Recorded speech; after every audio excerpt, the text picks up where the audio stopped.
episode to the magicians. Wait, before we get started, we forgot last week to do the little synopsis, which was Penny and Julia go stargazing, Eliot and Margo forget a sandwich. Oh. And this week's is Alice didn't buy enough tacos, Fen's got 3 bars. I forgot to write down, because I'm developing a new routine. I forgot to write down Margot's blasphemation from last week. Yeah. I don't remember what it was. It was good, though, but... she's always got a lot. They're always good. Yeah, I didn't notice one this week. No, I mean, she doesn't have one every week, but she has Season a lot. 4. Yeah. So... I am already feeling good that I had faith in the show. Me too. I think it's going to continue. Yeah.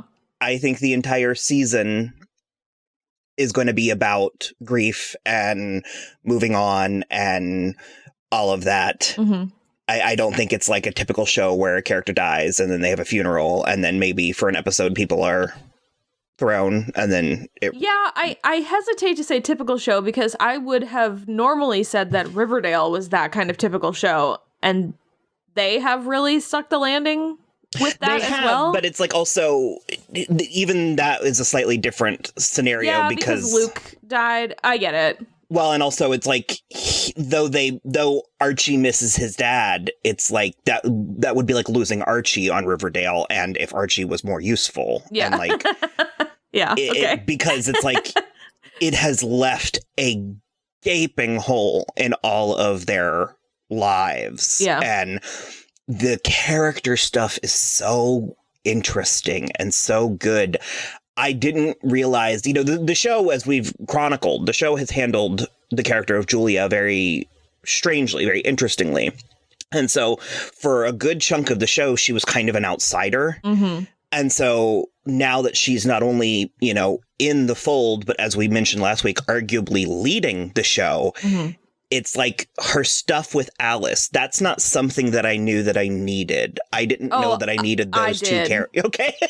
No, I definitely did. I like it was something that was kind of a blind spot for me because I just was like, they felt like they would get along, but also they always had Quentin in the middle of them. Mm-hmm. Because Quentin was in love with Julia for so long and she didn't really care. Remember the dream? What?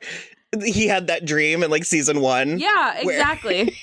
She was like Khaleesi, but it was like also slave Leah. Yeah, it's exactly all of that. But it's like the fact that despite the fact that he's still somewhat in the middle of them, they have this opportunity to grow a friendship and a partnership that I don't believe would have been possible while he was still alive.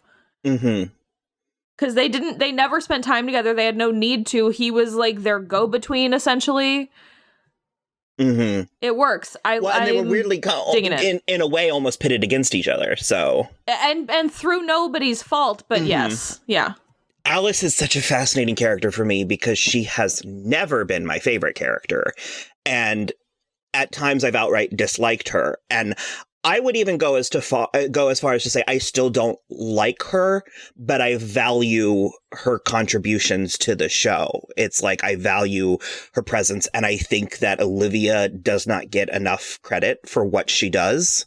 I mean, she gets enough credit from me because Alice is my favorite character. Is she really? She is. I feel like from minute one, I love everybody. I love Josh. I love everybody.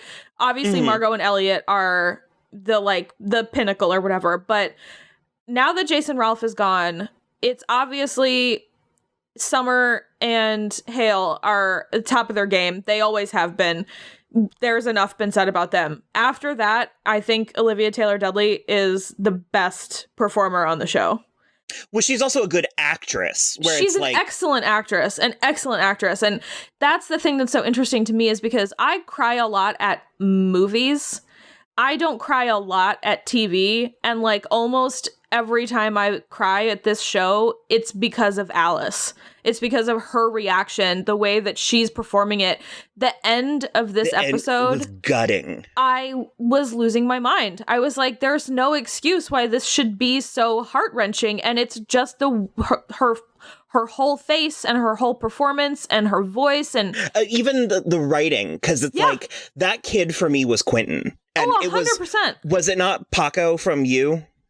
It was Paco from You. Oh my God. Now that you said it, that's the only person it could be. From the moment he showed up, he was Quentin to me. Yeah, and there was a part of me where I'm like, oh my God, we have Quentin back. Like, and the way, like, the very, very end, I was crying and had full body chills, where he was like, the gift he gave you wasn't his life. It was your life. Yeah. Unreal. Oh my God. I just because here's the thing is, like, there's a part of me that obviously the majority of my brain understands that this is fake. Like, it's not real. This isn't really happening. You know what I mean? I'm just like, I know it's not real. These are actors. This is a TV show. I watch this for 1 hour per week, and then it doesn't affect my life the rest of the time. But then there's like 3% of my brain that's like, if Alice doesn't get her closure, I'm going to kill someone. It's the part of you that cares about your Hogwarts house. 100%. And it literally was heartbreaking. And again, to go back to her scenes with Julia, the whole time where Julia is equal parts and at the same time furious, and also like the most tender we've ever seen her, because she knows she has to be so tender with Alice because Alice is literally on the edge. Well, and both of those characters have a worldview that the others don't, because both of them have been cosmic. Totally. Yes. Yeah. Because Alice was the Niffin. Yeah. It's fascinating because it's like considering this is a fantasy show about like college kids, like on sci-fi. It's like this is about humanity. Like this is about totally. It's wild. It's wild, and I just want to give them so much credit because this is the single most MacGuffin-y show I've ever seen. I think it's even more MacGuffin-y than Once Upon a Time.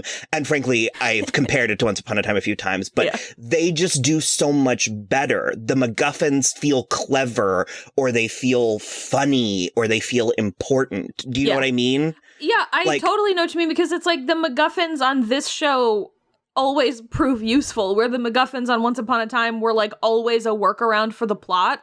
Yeah. And it's like these MacGuffins further the plot, and those MacGuffins were like to get around the plot. Well, Margo and Eliot's whole plot this episode does not make one iota of sense. Like, I mean, how did the phone get in there? It makes sense in the world. It's fine. No, it didn't though. But my point is, like, I enjoyed it enough that I was like totally fine. Yeah. That was the part where I was like, so wait a minute. After Josh died from the bee stings, Fen went and put her phone in there? That doesn't make any sense. Like... And but I didn't care, because I was like, whatever, I understand it's a means to an end, and that's the end is what I care about. And at least the means is amusing. Because, time bees, sure, I buy that. I'll allow it. I have no problem with time bees. No problem. It's whatever. This show has like earned the right. You know what I mean? It's like totally earned the right to just make up shit. Yeah, and I don't know how we got through this episode without a Lake House reference, but bees is a thing, because it wasn't you, I think it was my mom. Did I ever tell you about, like, telling the bees? It was a practice for a long time. No. When someone died, or when tragedy, bees are good luck, and they're like signs of wealth and prosperity. And so when someone died, you had to tell the bees. Interesting. Like, you had to update the bees on life, on like misfortunes and stuff. And they like themselves apparently have a grieving process, and it's mysticism, but it was really interesting, and it pinged all my things. I was like, yep, I buy that. And it just, so the royal bees, there was just something about that I loved. But actually, even the Margo and Eliot stuff, because I predicted we were going to get into episode 4 by the time he hit the wall, and I'm now even wondering if it might be further than that, because she's still letting him slide. She is letting him slide in a way that I'm a little surprised about. I find it very interesting because the whole show up till now, it's been Margo and Eliot. And obviously last season was a bit of an anomaly because he was inhabited by that monster. But it's like Margo and Eliot, Margo and Eliot, Margo and Eliot. They can't be broken apart. It's always the two of them, always together. And they're really testing that relationship right now in a way that I find extremely interesting because it's weirdly Margo, who like always was the ice queen bitch, who is really getting into the emotions of her character, and she's like really very upset that Fen and Josh are dead on top of Quentin. Believe Eliot didn't care about Fen. I was like, dude. Yeah, that's the thing that I think is so interesting is because he's become so callous in a way that it does really feel like a sociopath kind of thing where he just has like shut his emotions off so he doesn't have to feel his feelings about Quentin. It is hard denial. It's the denial. It's absolutely part denial for sure. And I'm interested about the end of the episode with that letter. I think he's absolutely getting off on pushing Margo. And for sure. I mean, I think to me, the biggest thing that it feels like is he's trying to get back to their like bitchy, snarky thing from before everything got too real, where he's like, if I just push you enough, you'll play with me the right way. Because right now, I don't like what's happening. And she's a different person and embracing the different person she is, where he's pretending that, that no growth happened. He had two tragedies. I mean, like two things happened to him. It's so much. It's like so much. Yeah. I guess we should talk about Katie's stuff. I'm not going to make a big thing about it. Katie just is not my favorite character. And I like Jade Taylor. We say this every time, but I never know when people are listening. I like Jade Taylor a lot. Jade Taylor. I think she's great. I love her passion and all that. But I don't think Katie... And maybe she's just that person, but it's like, I'm frustrated that she's as strong and dynamic as she is, but yet she somehow can't manage to think 2 steps ahead. I like you, the words right out of my mouth about Katie. I totally agree because I like Jade Taylor too, and I think, and I've said this exact same thing before, because I don't even think that Jade Taylor is doing anything wrong. I really don't connect to the character of Katie. And like, even now that she's like the leader of the Hedge Witches and they're like trying to accomplish something, but it also like all of a sudden now that feels like a separate quest than like getting the marks removed. So it like all already is very jumbled on her end with Pete. And I'm like a little confused, and it was just like very, her stuff is very unrelated to everything else too right now, and so it appears she gives no shits about Quentin, which I know they weren't close, but she hasn't mentioned him at all. I enjoyed elements of it, and she did the fight scene that was all her doing the stunt work and stuff, and that was good. But it was like there was a particular scene where she's talking to that hot guy. Here, let me blow your mind. Do you need a reason to watch Single Parents because he's on it? Is he? Yes. I was gonna say Jack Choi. He's the hot, dumb, like new dad that has a baby. Holy shit. Yeah. But it's like they're going through their like mind VR, and she like sees him do the spell on her, and she's like, so what, you just like get girls into bed and like blast them, and like clearly something else is going on, it's Katie. Obvious, exactly. Like, clearly. And that's the part where I'm like, I don't think Jade is doing anything wrong, but I think it has to be written that way. I think the writers are doing Katie a little dirty. I hate to say that because I love these writers. I think everything else is immaculate. And I mean, exactly. And it's like, maybe that is the thing where it's like, you're just giving so much of yourself to the rest of the storylines. And you're like, Katie could have a hot Asian guy as a treat. It's like, I mean, kind of. She tackles everything like a well-done steak. And I'm just like, ugh. Yeah. And it's just frustrating. But And also, I mean, she was so self-righteous with that guy. I agree. He was like, how do you live with yourself? And he was like, easily, because I don't know. Like, also, I had not gotten to the point where she had like gone sober or whatever, and I had completely forgotten that she was doing heroin. Yeah, that was a big, because she relapsed in like season 3. But. Yeah, and then like, I liked her thing about, like, when she relapsed, she was kind of relieved. And although they went a different way than I was hoping they were going to take it, because it's like, I'm an expert on substance abuse and sobriety. And I just think that like stigmatized, like, if you're off the wagon, you're off the wagon, you're doomed. Like, I think that's more damaging than being like, you know what? Accidents happen. Tomorrow's another day. Like, you know what I mean? Well, it's also, I mean, I feel like getting a little too drunk is like not even remotely the same as doing heroin. Yeah, it's like, okay, so you had a bad day, but it's like, I'm not a big fan of the whole, like, you lose your counter and your you got to start from scratch. I'm kind of like, I agree. So we'll see. I love Jane Chatwin. I love every time they bring Esme Bianco back. She is so good. I like, every time I see her, though, I get, like, angry about her death on Game of Thrones. Game of Thrones, yeah. Every time I look at her beautiful face, I'm like, she's like a different human on this show. I think she's really so funny as Jane, and I love this workaround where she's kind of just able to be out there as like a Glinda type character, like a fairy godmother that can kind of like pop in if they need help. And I feel like we'll see her again this season because Eliot stole all of her time shit. Yeah, which was hilarious. And also, I wrote down the permanence, the perfume that Margo, she sprayed it on her and Eliot, which keeps them safe in that timeline if they do any other stuff. So I was like, we're going to get another Margo and Eliot. Yeah, almost definitely. This season. So, because I was like, oh, that happened. That was a very deliberate thing that happened. And the dwarf got his ham sandwich. I know, Josh is such a good guy about food. Uh-huh. He's such a, like, he's like a provider. I like that about Josh. I need to talk about Fen's lock screen for a minute. What was it? It's just like her with this maniacal smile and like holding two knives crossed over. Oh, yeah, I've seen it. It's so fucking good. It's ridiculous. I think she tweeted from the photo shoot where they took that picture. Yeah. Okay, yeah. It's very good. The Fen and knives thing is really good because do you remember at the end of season 1 where there was like the other Fen for the one episode because she didn't even have any lines or anything when they went to the knife makers thing?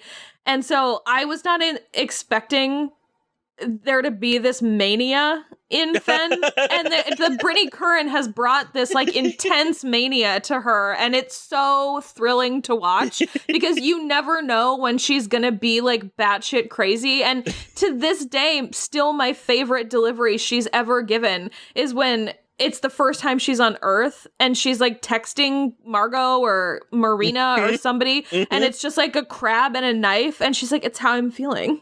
She just was like very sassy about it. She's like, "This is just how I feel." And I don't know. It's hysterical. I think Brittany Curran is doing some of the best comedy work on TV right now. Well, she was on that panel, that like fan favorites panel at Comic-Con, remember? Oh, nice. Yeah, she's so good. Because UTD Badaki was there, and apparently she's going to be in this season. Yo, that's right. I totally forgot. Yeah, so. No, that's great. Also, I don't think we mentioned it last week, but IRL, Brittany Curran got engaged, so, you know. Oh, did she? Congratulations. On the off chance she's listening. Yeah, that's all the notes that I wrote down. We didn't really chart the plot, but it's not at a plot place yet. No, yeah, we're not really there yet. We're still in the, like gathering people stage. So are Margo and Eliot, and thus now Fen and Josh and the rest of them, are they in the future? So... Or did they just lose time and now Fillory is 300 years in the future, but still synced with Earth? Fillory, I believe, is still 300 years in the future because what I interpreted Josh saying is I took the time dwarf his sandwich and he brought us here. But I mean, like, are they synced up with Earth, or are they 300 years in the future? I don't think so. Okay. I think Fillory is still 300 years forward, but it's not. The time is moving at the same speed again, but they just are in the future now. That feels dangerous. Why? It just feels tricky, like from a storytelling perspective. No, I mean, because all of the people that we know are safe, are like with us again. Like, yeah, but as far as Eliot and Margo is concerned, all their friends are dead on Earth. No. Only Fillory jumped ahead 300 years. No, so they are synced up. That's what I was saying. Yes, Earth and Fillory are synced together now, but still... It was like a record skip. Yeah, but still Fillory is 300 years from where it was. Yes, that's what I was trying to say. Yeah. Sorry, yes. Time stuff is confusing. This is always gonna happen. I need some permanence. Yeah, right? I was like, how that didn't end up being one of Celine's perfumes in Fairy Tale, I don't know. I was gonna say, when you said you were marking it down, I was like, we can't edit the book again. No, I still like, what's your favorite one? Occasionally. When the occasion's right. It's so stupid. Well, because she's like, I think that's one of the ones that she specifically says it's an everyday perfume. But it's like in the commercial, the guy's like, are you wearing the new blah, blah, blah, like the new Celine perfume? And she was like, only occasionally. Yeah, it's so stupid. I love it. So, I think that's good for now. So. All right. Yeah, we'll check in next week where it looks like we've got even more people together because it looks like Alice and Eliot are in the same place. And we did say Quentin mailed. He lake housed Eliot. Well, Eliot lake house. God, I do that every fucking time. But it doesn't look like he actually put it in yet because that's what he's talking to Alice about. Oh, okay. I think he was conflicted. How we're gonna get through this season without seeing Jason Ralph again. Yeah, we're gonna have to. Like, it was a good workaround with like baby Quentin, but yeah, I don't know. All that stuff was so good. So, okay. All right. Bye. Bye.